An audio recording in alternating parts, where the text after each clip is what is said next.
നമസ്കാരം. Raf talk ഫുട്ബോളിലേക്ക് അവർക്കും സ്വാഗതം. കിങ്സ്ലി കോമൻ ഇന്ന് റിയാദിലേക്ക് വിമാനം കയറും. യെസ്, കൺഫേംഡ് ആയിരിക്കുന്നു. അടുത്ത മണിക്കൂറുകളിൽ അദ്ദേഹം മ്യൂണിക്ക് വിടും എന്ന റിപ്പോർട്ട് വരുന്നു. പ്രമുഖ ഫുട്ബോൾ ജേർണലിസ്റ്റുകൾ ഇക്കാര്യം സ്ഥിരീകരിച്ചു കഴിഞ്ഞു. Italian football journalist Fabricio Romano, നമ്മുടെ സുഹൃത്തുക്കൾക്ക് ഏറെ വിശ്വാസമുള്ളയാളാണ്, അദ്ദേഹവും ഇക്കാര്യം സ്ഥിരീകരിച്ച് കഴിഞ്ഞിട്ടുണ്ട്. കിങ്സ്ലി കോമൻ ടു അൽ നസർ എന്നുള്ളത് കഴിഞ്ഞ കുറച്ച് ദിവസങ്ങളായിട്ട് നമ്മളൊക്കെ കേട്ടുകൊണ്ടിരിക്കുന്നതാണ്. ആ ഡീൽ കൺഫേംഡും ആയിരുന്നു. പക്ഷേ ബാക്കി മൂവുകളൊന്നും നടക്കാത്തത് കൊണ്ട് ഇങ്ങനെ വെയിറ്റ് ചെയ്ത് നിൽക്കുകയായിരുന്നു. ഇപ്പോൾ അത് ഉറപ്പായി കഴിഞ്ഞു. സോ ഫബ്രീസിയോയുടെ റിപ്പോർട്ട് ഇങ്ങനെയാണ്: understand, Bayern gave their final green light for Kingsley Coman to travel today and join Al Nassr. ഇന്ന് അൽ നസറിലേക്ക് ജോയിൻ ചെയ്യുന്നതിന് വേണ്ടിയിട്ട് അദ്ദേഹത്തിന് യാത്ര തിരിക്കാം. അതിനു വേണ്ടിയിട്ട് final green light Bayern Munich കൊടുത്തു കഴിഞ്ഞു. സോ വരുന്ന മണിക്കൂറുകളിൽ അദ്ദേഹം മ്യൂണിക്ക് വിടും.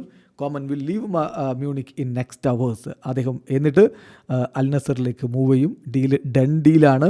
നേരത്തെ തന്നെ നമ്മൾ ഏതാണ്ട് കഴിഞ്ഞ ആഴ്ചയിൽ തന്നെ ഇതിനെക്കുറിച്ച് വാർത്തകൾ ചെയ്തിരുന്നു. അദ്ദേഹം അവിടേക്ക് പോവുകയാണ് എന്നുള്ളത് ഉറപ്പായി കഴിഞ്ഞ കാര്യമായിരുന്നു. 30 മില്യൺ യൂറോയുടെ തൊട്ട് താഴെ വരുന്ന ഒരു തുകയാണ് ട്രാൻസ്ഫർ ഫീ ആയിട്ട് ബയൺ മ്യൂണിക്കിന് ലഭിക്കുക.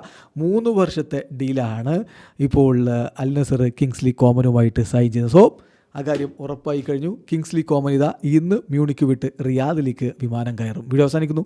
ഫുട്ബോൾ ലോകത്തെ കൂടുതൽ വിശേഷങ്ങളുമായി റാഫ് ടോക്സ് എത്താം.